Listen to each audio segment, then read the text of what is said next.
All right, let's start now diving into all of the BS with meditation. So I want you to just think about what pops up in your head. Let's just be mindful and self-aware of when I say, I want you to go meditate right now. If I were to ask you to meditate right now, what are the objections you're getting in your head? Do you have maybe dishes to do? You have homework, you've got some work to do, you don't have time, too much anxiety, you can't sit still long enough. I got lipstick in my teeth, gross. Whatever it is, your mind can't slow down to get busy. I promise you, as the queen of anxiety, ADHD, PTSD, all the things. If I can meditate, you can meditate. So let's dig into just kind of understanding meditation more, because the more you can understand it, the more you can use it as a tool in your life, right? Just like your emotions, the more you understand yourself, the more you can use your emotions as a tool to overcome and adapt to all the things in your life. So tricks and myths and the bullshit that pops up with meditating that I especially have seen when working with people. One, people saying that I need 20 minutes or more to meditate, or I have to meditate daily. Absolutely not. The more often that you meditate, absolutely. The more you practice, the better you get at it. But it's just like a skill, like anything else. It takes time, and you don't have to do it every single day to truly make an impact of your life, but doing it as little as a minute a day will make major differences. I like to meditate a few times a week. I had to start with very small meditations, like 4 or 5 minutes at a time, because my brain just couldn't do it. I didn't have the capacity to sit still that long. So you start small. 2, your mind needs to be absolutely silent, or it has to be as quiet as possible for it to work. The idea of my brain being quiet, like I used to just get gassed. I'd laugh so hard, because not only do I usually have 1 or 2 conversations going, but then there's usually some background tabs and ads going on as well. It's just this consistent going stream. I wake up with, songs in my head. So it was one of those ideas where I was like, that's not going to be necessary. It's learning how to sort through the chaos in there so you can learn to focus and concentrate. That is what a meditation is about. So it's not about quieting your mind. If you were trying to focus on something and quiet your mind at the same time, you're going to create so much resistance in your mental health and your thought processes and your energy, and it's not going to be productive, especially if you're working and trying to be creative. You're going to feel a little blocked. Other misinformations about meditation. And if you have heard these, please come talk to me about them, because it's interesting.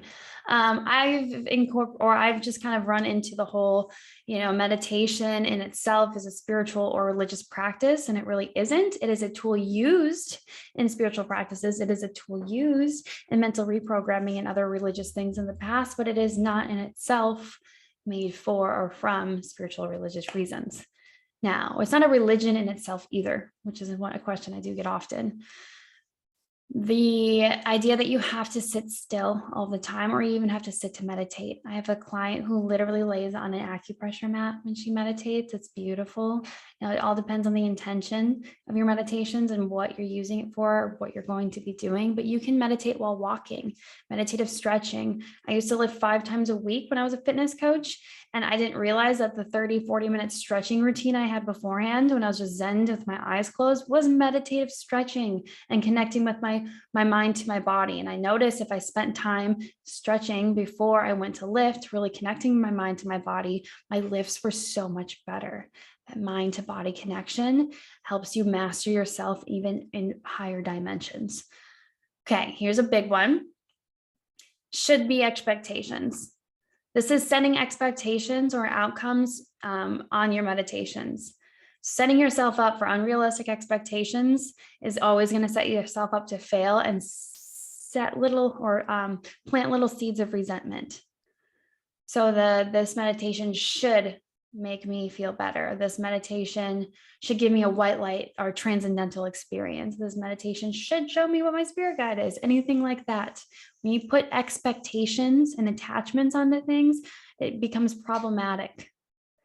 You can still connect without setting expectations. And this is another one as well.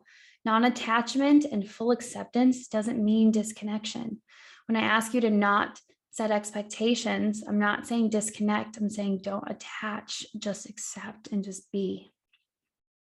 A lot of the times we are afraid of the meaning to an attachment. We are with the fear of, it's not that we're afraid of saying no. It's not that we're afraid of digging into our bodies and seeing the answer. It's afraid of what it will mean when that answer comes up, something that we don't want it to be. If you're asking to leave a toxic situation and you go into your body and your body is telling you it's unsafe and it's scared and it's anxiety and it's in an unhealthy state, what does that mean? That is what you're afraid of. So another big thing that people stop meditating for, or there's a misinformation out there, is there's only one perfect way to meditate. There's only one correct way to meditate. You have to sit up straight for hours at a time and da, da, da, da, da. And meditation is an intuitive thing. It can, just like a lot of skills, you can find people to help you with it, to help guide you on it. But it's the intent behind it, because your intent changes things on a very quantum level. If you haven't dove into the deep dark hole of the quantum science, the quantum physics and science behind intention setting, I highly recommend it. It's really dope. But there is no one perfect way to meditate. It's a very intuitive process. It all just depends on your intent and your willingness to commit to yourself. Number one reason that people quit, or I've also seen people quit meditation, and that is because they face buried emotions deep within them. When we sit down to meditate, we are creating a space of safety to communicate with our body, our higher selves, our energy, and our emotions, our inner child. And that interaction can be really scary sometimes, because when we have shut somebody out for so long and have ignored them, when they're hungry, we didn't eat. When we were sad, we told, we don't have time to be sad. When they were angry, no, Kat, you can't be angry right now, because then you're out of control and that perception will be damaging. When you start to take in that person that's been shut out for so long, who doesn't feel heard, desired, or seen, it can be incredibly overwhelming to hear what they have to say, to feel what you have to feel. You're going to have these moments where you've been working so hard to heal and to grow and to be better and to understand yourself, and you'll have an emotional outburst and you'll be overwhelmed. With my clients, I'm like, this is a great sign. Just like, what do you mean this is a great sign? This is bullshit. Like, I thought I've been healing, I've been doing all this work. Why isn't it working? When we have emotions that come up like that, it's because our body feels safe enough to communicate with us, which is a great sign. Because it hasn't been communicating with you for so long, or you haven't been listening for so long, that it has a lot of pent up energy stuck in the shadows. And that energy, if it gets just shoved down over and over again, that's where other health factors come into play. That's why meditation helps physical health factors as well.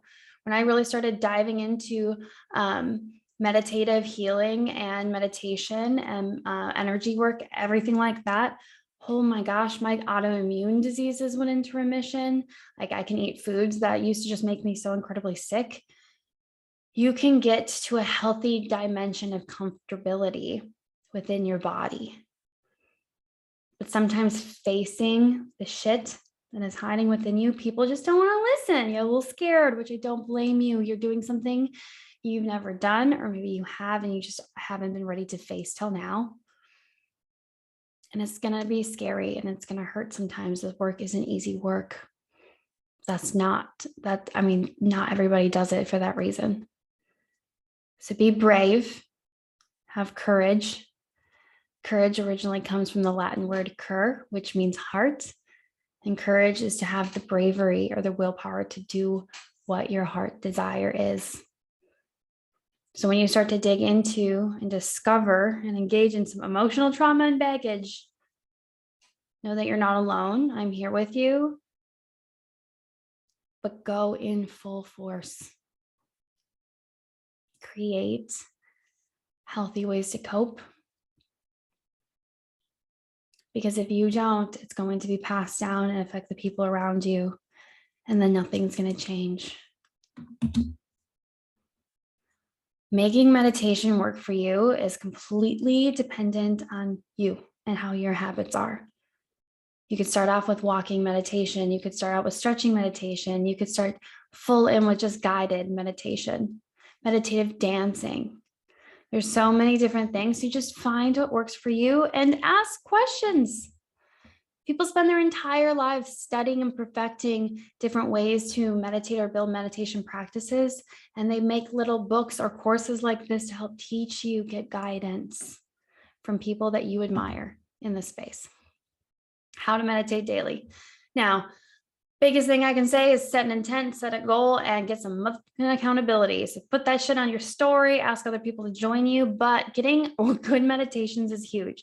So finding a podcast app, a meditation app. I have free meditations on Insight Timer app.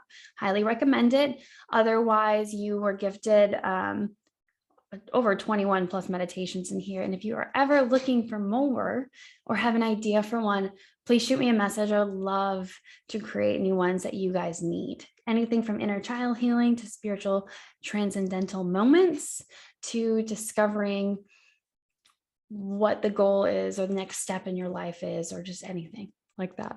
I love it so much.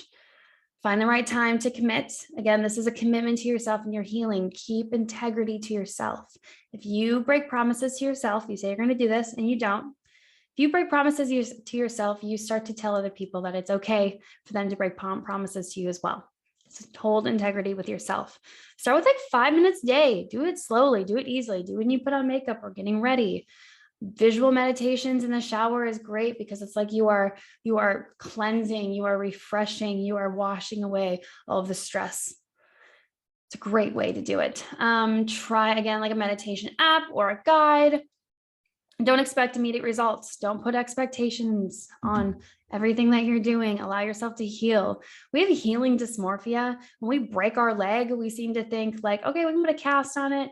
We're going to baby it for a while, really take care of it. If we don't take care of it properly, it's probably going to give us a lot of damage and pain and stuff down the line. It's going to bite us in the ass later. So it's really important that we heal it now.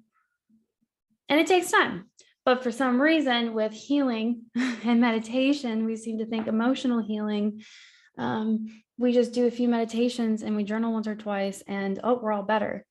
Takes more than just a day or two or just one splint or one wrap around your leg to help heal a broken leg. There's a lot of different aspects to it. And even if you're fully healed, you might still be triggered again later on in life.